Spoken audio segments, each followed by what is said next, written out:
जय हिंद। इस नए वीडियो में आप सभी का स्वागत है। इस वीडियो में हम क्लास 10th का बहुत ही प्यारा सा टॉपिक जिसका नाम है विलोपन विधि आपने सुना होगा। जब आपको दो चर वाले रैखिक समीकरण मिलते हैं और उन चरों का x और y का मान आपसे निकालने के लिए पूछा जाता है, तब आप क्या करते हैं, तब उनका आंसर आप कैसे निकालते हैं, किस तरह से उसका आंसर निकालना चाहिए, क्या होता है जब विलोपन विधि से आपसे पूछ देगा तो आप कंफ्यूज जाते हैं कि प्रतिस्थापन विधि, विलोपन विधि, बर्जगुणन विधि, तीनों विधियों से आपको x y का मान निकालने को आ जाता है। कोई ना कोई एक तो जरूर आता है एग्जाम में आपके। तो अगर आपके सामने कोई भी एक प्रश्न आए दो चर वाला रैखिक समीकरण और उसके साथ पूछे कि x और y का मान विलोपन विधि से ज्ञात करें, तो हम विलोपन विधि से कैसे ज्ञात करेंगे, कैसे निकालेंगे विलोपन विधि से x और y का मान। ठीक है, हमने प्रतिस्थापन विधि से बता दिया है, नहीं देखिए तो जाइए प्लेलिस्ट में उसका वीडियो है, वहां से आप वॉच कर सकते हैं। ठीक है, अब मैं बताऊंगा आपको विलोपन विधि। अगर आपके सामने x y आता है तो आइए इसी के साथ हम लोग क्या करते हैं, इस वीडियो को स्टार्ट करते हैं। समझिएगा सबसे पहले बेहतरीन ढंग से आप लोग क्या कहा जा रहा है, हम लोग का बहुत ही प्यारा सा लाइन कहा गया है, इतना और इतने का क्या निकालना है, विलोपन विधि से x तथा y का मान ज्ञात करना है। क्या ज्ञात करना है हमें, x और y का मान ज्ञात करना है। ओके, तो जब इस तरह का प्रश्न आपके सामने आता है तो दिमाग में खटक जाता है कि इसको बनाए कैसे, अरे बनेगा क्या। तो देखिए सबसे पहले क्या करते हैं हम, सबसे देखिए स्टेप बाय स्टेप काम करेंगे। ठीक है, तो सबसे पहला स्टेप क्या मानना है, जो है उसको लिखना है, उसको समीकरण 1 और समीकरण 2 मानना है। पहला काम कीजिएगा आप, पहला काम क्या कीजिएगा, करना है आपको सॉल्यूशन लिख देना है। ओके, सॉल्यूशन लिख दिया आपने, उसके बाद जो दिया है पहला वाला उसको 8x + 5y बराबर 9, इसको क्या मान लीजिए, इसको मान लीजिए समीकरण 1। ठीक है, इसके बाद एक और लिख लीजिए, उसके बाद क्या लिख लीजिए ये, और क्या है 3x + 2y बराबर 4, और इसे क्या मान लीजिए, समीकरण 2 मान लीजिए। इसे क्या मान लीजिए, समीकरण 2। क्या मान लीजिए, समीकरण 2। अब क्या करेंगे, ये स्टेप खत्म हो जाएगा ना, तो अगला स्टेप में क्या करना है, अब समीकरण 1 से क्या, देखिए यहां पर ध्यान से देखिएगा। अब आपको क्या करना है, विलोपन विधि में, विलोपन विधि में क्या करना होता है, विलोपन का मतलब समझ लीजिएगा पहले आप लोग। विलोपन का मतलब होता है विलुप्त करना।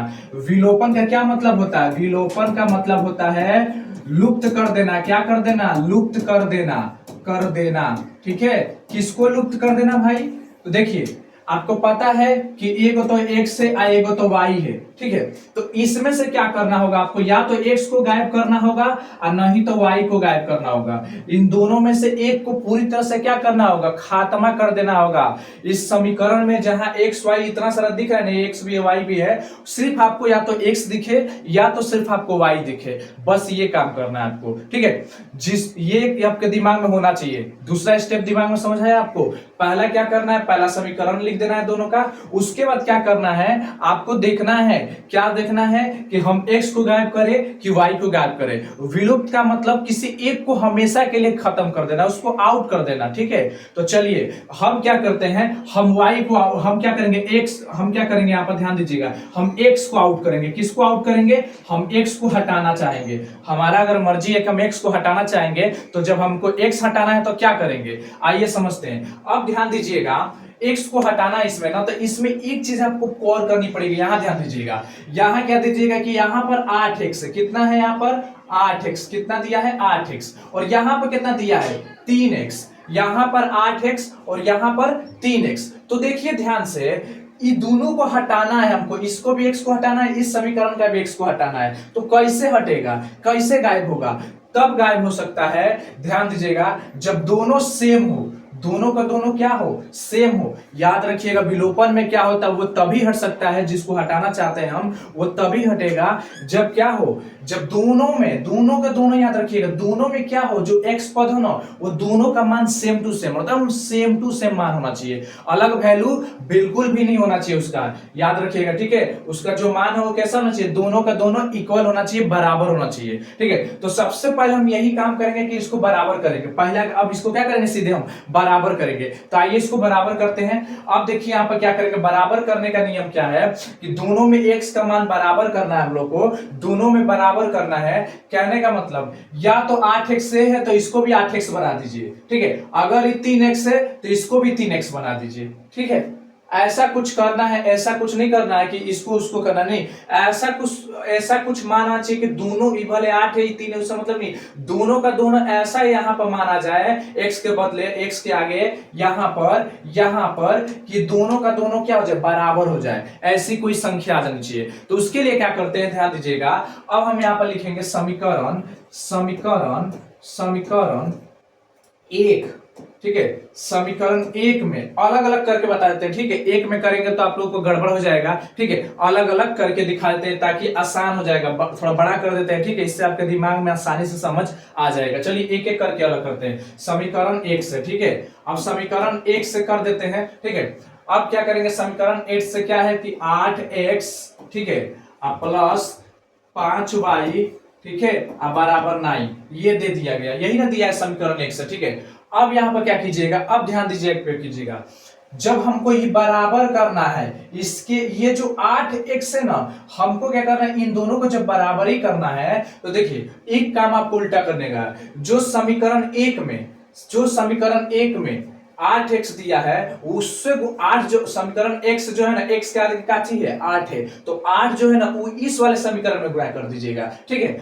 इस वाले x के आगे क्या है, 3 है, तो इसको पहला समीकरण में गुणा कर देना है, ठीक है। समझ आ गया होगा मैं उम्मीद करता हूं। कहने का मतलब जब हमको ये x को हटाना है तो उसके लिए क्या करना पड़ेगा, ये जो x के आगे 8 है ना, इस 8 से इस समीकरण 2 में, ये पूरा का पूरा जो समीकरण 2 है, इन सब में क्या करना पड़ेगा, हमको 8 से गुणा करना पड़ेगा। और वही क्या करना पड़ेगा, फिर समीकरण जब उसके बाद अगला आएगा, मतलब समीकरण एक जब आएगा, समीकरण एक, तो समीकरण एक में क्या करेंगे हम कि इन सब में ये जितना दिया गया ये पूरा का पूरा, उसमें कितना से गुणा कर देंगे, 3 से गुणा कर देंगे, ओके। यानी इसका x से इन सब में गुणा करना है और इसके x का जो गुणांक है उससे इसमें गुणा कर देना है, ओके। इतना दिमाग में रख लीजिएगा आप लोग। तो चलिए हम, ये पहला समीकरण है, तो पहला समीकरण में पूरा से गुणा किससे होगा, तो दूसरा समीकरण जो x का गुणांक होगा ना, x का गुणांक क्या है, 3 है, तो 3 से क्या करना पड़ेगा, यहां पर ध्यान दीजिए, 3 से इस सब में गुणा करना पड़ेगा। ब्रैकेट देने का मतलब, ये ब्रैकेट देने का मतलब कि 3 में सबसे गुणा होगा, बारी बारी से 3 में क्या होने वाला है, सबसे गुणा होगा, ओके, सब में गुणा होगा, ठीक है। तो यहां पर साइड में, यहां पर लिख देते हैं, क्या लिख देते हैं हम लोग कि समीकरण एक, यहां पर लिख देते, यहां पर ब्रैकेट में लिख सकते हैं कि समीकरण 1, यहां पर लिख दीजिए, एक मिनट, ओहो, एक मिनट, यहां पर इसको क्या करते हैं, इसको साइड कर देते हैं, रुक जाइएगा, ठीक है। इतना समझ आ गया होगा आप लोग को, ठीक है। चलिए अब क्या करेंगे, यहाँ पर फटाफट थोड़ा सा एक बार एक स्टेप इसको थोड़ा सा बढ़ा लेते हैं, ठीक है। यहां पर क्या करेंगे, लिख देंगे समीकरण एक में, यहां इसको रुकिए, इसको इरेज कर देते हैं। यहां से देख लीजिए, इसको अच्छे से अब लिखने का है, तो क्या लिखेंगे समीकरण एक में कितना से गुणा करना है, बताइए। इस वाले समीकरण में हमको कितना से गुणा करना है, तो जब हमको x हटाना है ना, तो दूसरा आला में देखेंगे, तो दूसरा समीकरण है ना, उसमें देखेंगे कि x का मान, x का गुणांक क्या है, तो x के आगे चिपका क्या है, इस x के पहले कौन सी संख्या है, 3 है ना, तो 3 से पहला समीकरण में गुणा कर दीजिए। तो क्या करेंगे, समीकरण एक में 3 से गुणा करने पर, क्या करने पर, 3 से गुणा करने पर, क्या करेंगे, गुणा करने पर, ओके। अब गुणा कीजिए तो क्या होगा, 8x प्लस 5y बराबर 9, और तब क्या होगा, ब्रैकेट, और क्या लग जाएगा आगे, 3 का मतलब सब में गुणा। अब क्या करेंगे, एक एक करके करिए, देखिए यहां का चिन्ह देंगे, 3 में इससे गुणा करेंगे तो क्या होगा, 3x, सॉरी 3 8 है 24, ठीक है, और x है तो x, प्लस 3 में 5 से गुणेंगे तो 5 3 15, इधर 3 y में, y इसके साथ क्या जाएगा, लग जाएगा, बराबर है तो बराबर, 9 तो कितना हो जाएगा, 27, तो 27, ये हो गया हम लोग का समीकरण। अब इसको मान लीजिए समीकरण नंबर 3, इसको क्या मान लीजिएगा, समीकरण नंबर 3, क्या हो गया हम लोग का, समीकरण नंबर 3। अब आइए, अब क्या करेंगे, और क्या करना है, अब क्या करना है, और समीकरण किस में, समीकरण 2 में कितना से गुणा करेंगे बताइए। अब इस वाले जो समीकरण दिया गया, ये वाला जो समीकरण दिया गया, ये वाला ये वाला ये वाला, इस समीकरण में हम किससे गुणा करेंगे? तो इस समीकरण में हम अब इस जो पहले समीकरण ना उसका x देखेंगे, क्या है x के पहले 8 है ना, अब 8 से इसमें गुणा कर देना है। क्या करना है? 8 से गुणा करने पर क्या लिखेंगे? गुणा करने पर क्या लिखेंगे? गुणा करने पर। ओके चलिए गुणा कर देते हैं। अब यहाँ पर एक एक करके लिखते हैं गुणा करने पर। देखिए गुणा करेंगे तो क्या हो जाएगा, यहाँ पर ध्यान दीजिएगा, 3x प्लस 2y बराबर 4। अब पूरा का पूरा किससे गुणा? 8 से गुणा। तो अब कितना आएगा देखिए यहाँ पर कितना आ रहा है, तो 8 तरीके 24x, ठीक है, प्लस है तो प्लस 8 गुना का 16y, ठीक है, बराबर है तो बराबर कितना? 8 चौका 32, कितना आ गया? 32, ठीक है, ये हो गया। अब देखिए इसको मान लेंगे समीकरण नंबर 4। अब क्या कर लेंगे हम लोग? समीकरण नंबर 4, ठीक है। इतना मुझे उम्मीद करता हूं समझ आ गया होगा। अब क्या करना है, एक पहला समीकरण, दूसरा समीकरण, फिर इसके उसके गुणा से इससे गुणा से करने के बाद अब समीकरण 3 और 4 को देखना है। अब क्या करना है आपको? समीकरण नंबर 3 और 4 को ध्यान से देखना है। क्या करेंगे हम? समीकरण 3 में से 4 को घटा देंगे। क्या करेंगे हम? समीकरण 3 में से 4 को घटाने पर लिखेंगे यहाँ पर, अब क्या करेंगे? अब लिखेंगे, अब समीकरण 3 में से 4 को क्या करने पर? घटाने पर। क्या करने पर? घटाने पर। ओके अब घटाइए तो क्या होगा? तो जो है उसको लिखिए, 24 है तो 24x, प्लस है तो प्लस 15y है तो 15y, अब बराबर कितना है? 27, तो 27। इसका कितना है? तो 24x, तो 24x प्लस है तो प्लस 16y, ठीक है, बराबर 32। अच्छा एक बात आपने गौर कर लिया, देख लीजिए, हम इसी को ना हटाना चाहते थे तो मैंने शुरू में बताया था ना कि ऐसा मान जो दोनों में बराबर हो जाए। देख लीजिए 24x इसमें भी आ गया, 24x इसमें भी आ गया, दोनों बराबर हो गए। अभी जब बराबर हो गए ना, आपको बता दें जब भी घटाव करते हैं ना तो यहाँ पे याद रखिएगा, ये जो ये वाला सिंबल है ना, यहाँ पर इसके आगे प्लस लगा, इसके आगे क्या लगा? प्लस, तो यहाँ पर क्या आ जाएगा? माइनस, ठीक है। अभी माइनस हो गया, ये जो नीचे वाला 24x है ना अभी माइनस में हो गया, ये प्लस में है तो ये भी माइनस में हो गया, क्योंकि बीजगणितीय में होता रहता है, व्यंजक वाले में होता रहता है, ठीक है, ये करते वक्त, ठीक है। आप छोटे से भी क्लास में पढ़े होंगे, 7-8 में पढ़ा होगा, जब आप जोड़ घटाव किए होंगे तो, ठीक है। घटाव किए हो तो जोड़ में नहीं होता है, घटाव में होता है, ठीक है। इसको देखिए यहाँ पर प्लस है तो यहाँ पर भी क्या हो जाएगा? माइनस। तो अब यहाँ पर क्या होगा, ध्यान दीजिएगा, ये देखिए आई जन माइनस अभी इसके जगह पर माइनस आ गया है, ठीक है, प्लस तो माइनस, प्लस तो माइनस, माइनस होता तो प्लस, ठीक है। तो यहाँ पर प्लस है तो माइनस, यहाँ भी प्लस है तो माइनस, इसका मतलब अब हाई जन प्लस में अभी माइनस हो गया, तो 24 प्लस में 24 माइनस में कट गया, x खत्म, ठीक है। यहाँ देखिए 15y प्लस में, अब देखिए 16y प्लस में नहीं है, 16 माइनस 16y है, ये माइनस में चला गया, अभी किस में चला गया? माइनस में हो गया, ठीक है। तो माइनस 16y में से 15 का y घटेगा तो कितना बचेगा? मान लीजिए माइनस 16y में से प्लस 15y को घटाएंगे तो कितना बचेगा? माइनस y बचेगा, यही ना बचेगा। तो यहाँ पर क्या बचेगा? माइनस y, ठीक है। अब क्या करेंगे, एक मिनट, देखिए माइनस वाई अब बराबर है तो बराबर, अब देखिए यहां पर भी देखिए, यहाँ पर प्लस था तब ये भी माइनस हो गया, तो माइनस 32 में से 27 घटेगा कितना? तो 32 में 2 और 3 5, कितना हो जाएगा? -5, ठीक है। और माइनस से माइनस कट गया, ठीक है, तो इसलिए y का मान कितना आ गया? y का जो मान आ गया 5 आ गया, y का मान 5। अब क्या करना है, अब आप यहां से क्या कर सकते हैं, अब या तो समीकरण 1 में, समीकरण 2 में, या समीकरण 3 में, या समीकरण 4 में, किसी में भी इस y का मान रख करके, जहां पर y दिया है इन चारों समीकरण में किसी समीकरण को ले लीजिए, और जहां पर y दिया है वहां पर क्या कीजिए, आप y का मान रख दीजिएगा, और तो x का मान क्या हो जाएगा? निकल जाएगा। तो कौन सा समीकरण ले, कौन सा आसान लग रहा है आप लोग के लिए? तो चलिए मैं सबसे पहला समीकरण ले लेता हूं, सबसे पहला समीकरण, ठीक है, क्योंकि वो छोटा सा समीकरण लग रहा है, ठीक है। तो सबसे क्या लिखेंगे, अब लिखेंगे यहां पर, लिखेंगे समीकरण एक में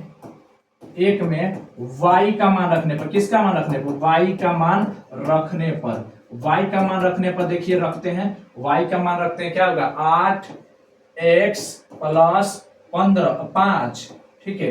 अब y के जगह, y के बीच में क्या है? गुणा, अब y का कितना? 5, अब बराबर कितना है? 9, यही है ना। अब देखिए क्या हो जाएगा, 8 है तो 8x, अब 5 कितना हो जाएगा? 25, अब बराबर कितना हो जाएगा? 9। अब देखिए इधर इसको मिटकाते हैं, थोड़ा रुकिए, यहाँ पर ध्यान दीजिएगा आप, थोड़ा सा स्टेप बचा है बस, यहाँ पर देख लीजिए थोड़ा सा। अब क्या करेंगे, देखिए यहाँ पर, अब यहाँ पर थोड़ा सा क्या करेंगे, इसको 8x को इधर लिख देंगे, अब बराबर उधर क्या चल जाएगा 9, और उधर माइनस क्या हो जाएगा 25, क्योंकि देखिए इधर प्लस में 25 है, उधर जाएगा तो माइनस में 25। अब क्या बच गया 8x बराबर क्या हो गया 9 में से -25 जाएगा तो कितना बचेगा, तो याद रखिएगा -16, कितना बचेगा -16, ठीक है। इसीलिए यहाँ पर x बराबर क्या हो जाएगा -16, और नीचे क्या है ये गुणा में है, इसके साथ क्या है गुणा, नीचे आ जाएगा तो क्या होगा भाग, ठीक है। तो 8 दूना के कितना 16, तो कितना बच गया -2, यानी x बराबर -2, ठीक है, और y बराबर ये, अतः x बराबर कितना -2 और y बराबर कितना 5, ये आपका क्या आ गया आंसर, देख लीजिए। तो ये था आपके इस प्रश्न का जवाब, ठीक है। इस तरह से अगर बना देते हैं तो आपको 2 नंबर पूरा का पूरा एग्जाम में मिल जाएगा, 100% एग्जाम में 2 नंबर मिल जाएगा, कहीं नहीं कटेगा आपका नंबर। बस आपको पैटर्न अच्छे से सीख करके बनाना है। इसी देखिए एग्जाम में क्या है कि बस विधि पूछता है, इसका बनाने का तरीका तो वही रहता है, ठीक है। तो आपको ज्यादा से ज्यादा क्या करना है, मानो प्रैक्टिस करना है, अलग अलग टाइप के प्रश्न ले करके बनाने की स्पीड बढ़ानी है, कि कितना जल्दी ये जो समीकरण कर रहे हैं ना, गुणा भाग, ये जो कटाव, ये थोड़ा स्पीड आना चाहिए आपको। इससे क्या होगा, आपका समय का बचत होगा, ठीक है। तो मिलते हैं फिर से एक नए वीडियो के साथ, तब तक के लिए जय हिंद जय भारत।